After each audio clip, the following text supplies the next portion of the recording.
از تو خواهم سر یزدان را کلید، طاعت از ما جست و شیطان آفرید.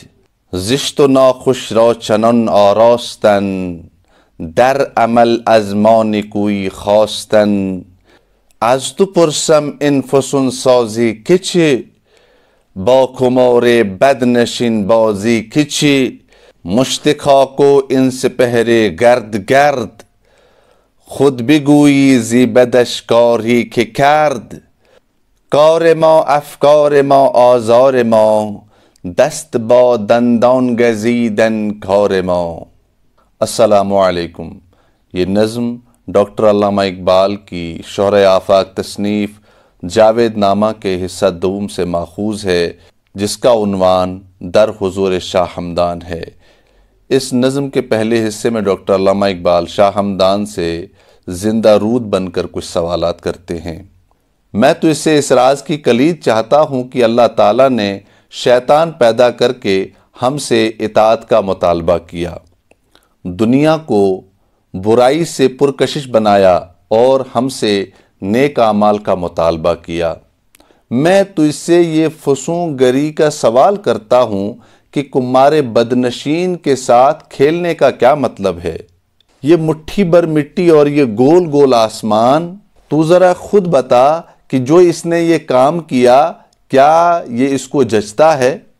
ہمارے کام، ہمارے افکار اور ہماری تکلیفیں، ہمارے حصے میں ان سب کے بارے میں صرف افسوس کرنا آیا ہے۔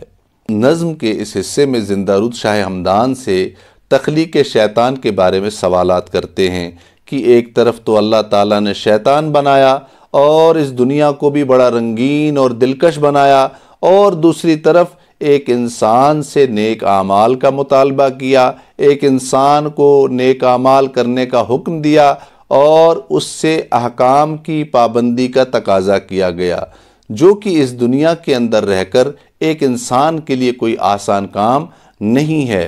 گویا اس حصے کے اندر شیطان کے بنانے کے بارے میں سوال کیا گیا ہے کہ شیطان کو آخر کیوں بنایا گیا ہے۔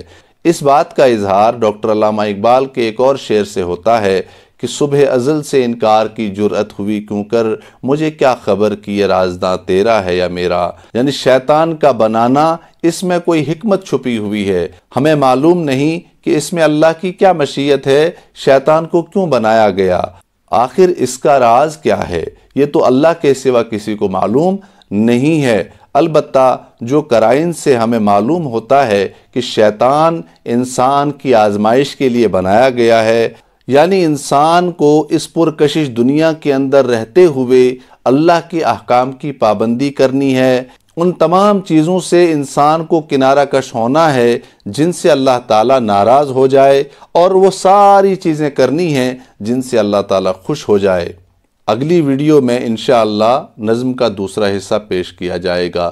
تب تک کے لیے اللہ حافظ۔ السلام علیکم ورحمۃ اللہ وبرکاتہ۔